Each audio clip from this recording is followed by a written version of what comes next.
بسم اللہ الرحمن الرحیم۔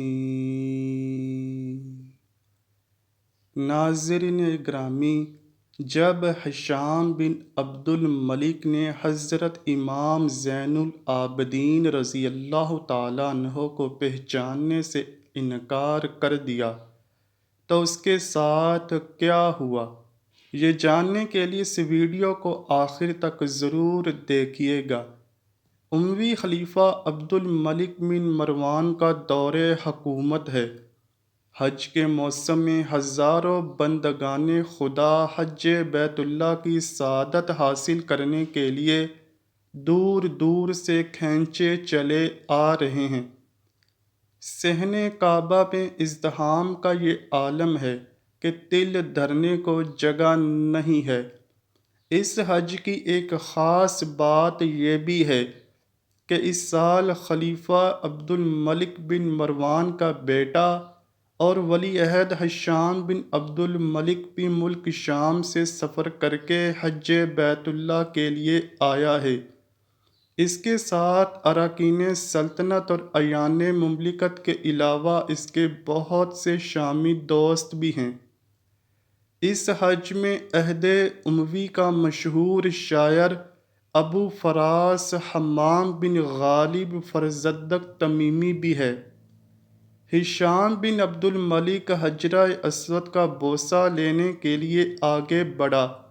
شاید اس کے ذہن میں یہ بات ہو کہ ولی عہدی دنیاوی کروفر اور شان و شوکت دے کر لوگ اس کے سامنے سے ہٹ جائیں گے اور وہ آسانی سے حجرہ اسود کا بوسہ لے لے گا، لیکن لوگوں نے ہشام اور اس کے لاؤ لشکر کو کوئی اہمیت ہی نہیں دی۔ کچھ دیر بھیڑ میں دھکے کھانے کے بعد ہشام نے حجرہ اسود کو بوسہ دینے کا ارادہ ترک کیا اور مطاف کے ایک کنارے پر آ کر کھڑا ہو گیا۔ اسی درمیان گلستان نبوت کے گل سرسبز خانوادہ شیر خدا کے چشم و چراغ، خاتون جنت کے لخت جگر اور امام عالی مقام کے صاحبزادے حضرت امام زین العابدین صحنہ کعبہ میں داخل ہوئے۔ جیسے ہی لوگوں کی نظر حضرت امام زین العابدین کے چہرہ انور پر پڑی، بھیڑ کائی کی طرح پھٹ گئی۔ آپ پورے اطمینان کے ساتھ حجرہ اسود کے پاس پہنچے اور اس کو بوسہ دے کر طواف کا آغاز کیا۔ دوران طواف آپ جس طرف سے بھی گزرتے لوگ ادب و احترام سے ایک طرف ہٹ جاتے۔ ہشام کے ساتھ جو لوگ شام سے آئے تھے ان کے لیے یہ بڑا حیرت انگیز نظارہ تھا، کیونکہ وہ کچھ دیر پہلے مملکت بنو امیہ کے ولی عہد کی قدر و منزلت دیکھ ہی چکے تھے۔ انہی میں سے کسی شخص نے ہشام سے پوچھا، یہ کون ہے؟ ہشام امام زین العابدین رضی اللہ تعالیٰ عنہ کو خوب اچھی طرح جانتا پہچانتا تھا، مگر وہ پہلے ہی ان شامیوں کے سامنے شرمندگی محسوس کر رہا تھا۔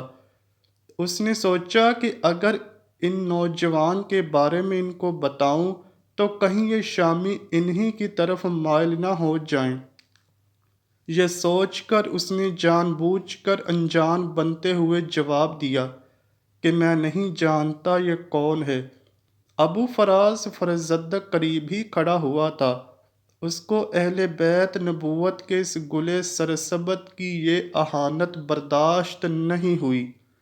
اس کی اسلامی غیرت بیدار ہوئی اور وہ شامی کی طرف متوجہ ہو کر بولا کہ میں ان کو جانتا ہوں، مجھ سے پوچھو یہ نوجوان کون ہے؟ شامی نے کہا کہ بتاؤ یہ کون ہے؟ فرزدق نے حضرت امام زین العابدین کی شان میں فصیح و بلیغ قصیدہ نظم کر کے برجستہ سنا دیا۔ اس نے کہا، یہ وہ مقدس شخصیت ہے کہ جس کے نقشہ قدم کو وادی بطحا یعنی مکہ مکرمہ پہچانتی ہے، اور بیت اللہ یعنی خانہ کعبہ اور حل و حرم سب ان کو جانتے پہچانتے ہیں۔ یہ تو اس ذات گرامی کے لخت جگر ہیں جو اللہ کے تمام بندوں میں سب سے بہتر ہیں، یعنی حضور اکرم صلی اللہ علیہ وآلہ وسلم۔ یہ پرہیزگار، تقوی والے، پاکیزہ، صاف ستھرے اور قوم قریش کے سردار ہیں۔ جب ان کو قبیلہ قریش کے لوگ دیکھتے ہیں تو ان کو دیکھ کر کہنے والا یہی کہتا ہے کہ ان کی بزرگی و جواں مردی پر بزرگی و جواں مردی ختم ہے۔ تمہارا یہ کہنا کہ یہ کون ہے ان کو کوئی نقصان نہیں پہنچاتا۔ جس ذات گرامی کو پہچاننے سے تو انکار کر رہا ہے، ان کو تو عرب و عجم سب جانتے ہیں۔ یہ خاتون جنت حضرت فاطمہ الزہرا رضی اللہ تعالیٰ عنہا کے لخت جگر ہیں۔ اگر تو ان کو نہیں جانتا تو سن لے کہ ان کے محترم نانا امام الانبیاء نبی رحمت صلی اللہ علیہ وآلہ وسلم پر انبیاء کرام کے سلسلے کا اختتام ہوا ہے۔ فی البدیہہ اور برجستہ ہونے کے باوجود یہ قصیدہ نہ صرف یہ کہ زبان و بیان کی روح سے نہایت اعلیٰ پیمانے کا تھا، بلکہ اس میں حضرت امام زین العابدین کے خاندانی اور ذاتی تمام فضائل و کمالات بڑی عمدگی اور فنکارانہ مہارت سے نظم کر دیے گئے تھے۔ اس لیے یہ قصیدہ محبان اہل بیت اور ارباب شعر و ادب دونوں کے یہاں معروف و مقبول رہا۔ تذکرہ نگاروں نے لکھا ہے کہ جب فرزدق کا یہ مدیح قصیدہ ہشام نے سنا تو بہت ناراض ہوا اور اس قصیدے کی پاداش میں فرزدق کو قید خانے میں ڈلوا دیا۔ جب حضرت امام زین العابدین کو خبر ہوئی کہ ہشام نے فرزدق کو قید کروا دیا ہے اور اس کا جرم صرف یہ ہے کہ اس نے آپ کی مدح میں قصیدہ نظم کیا تھا، اس سے آپ کا دریائے سخاوت جوش میں آیا اور آپ نے بطور انعام میں خطی رقم فرزدق کو بھجوائی، مگر فرزدق نے یہ کہہ کر وہ انعام لینے سے انکار کر دیا کہ میں نے وہ قصیدہ محض اللہ تعالیٰ کی خوشنودی حاصل کرنے کے لیے نظم کیا تھا، اس کے ذریعے دنیاوی مال و دولت کمانا مقصود نہیں تھا۔ لیکن حضرت امام زین العابدین نے ارشاد فرمایا کہ ہم خاندان اہل بیت سے تعلق رکھتے ہیں، ہمارا طریقہ یہ ہے کہ جب کوئی چیز کسی کو عطا کر دیتے ہیں تو واپس نہیں لیتے۔ بالآخر فرزدق نے آپ کے اس انعام کو قبول کر لیا۔ حضرت امام زین العابدین کے تحفے کے جواب میں فرزدق نے جو بات کہی، اس سے اندازہ ہوتا ہے کہ اس نے یہ قصیدہ محض دینی اور اسلامی حمیت کے باعث نظم کیا تھا۔ اس قصیدے کو فی البدیہہ نظم کرنے کے پیچھے کوئی دنیاوی غرض یا لالچ نہیں تھا۔ فرزدق عہد بنو امیہ کا ایک قد آور شاعر ہے، بصرہ میں پیدا ہوا اور یہی نشو و نما ہوئی۔ ہم عصر اموی شاعر جریر سے اس کی خوب شعری معرکہ آرایاں ہوئیں، جن کے قصے اور اشعار آج بھی شائقین ادب کے لیے دلچسپی کا موضوع ہیں۔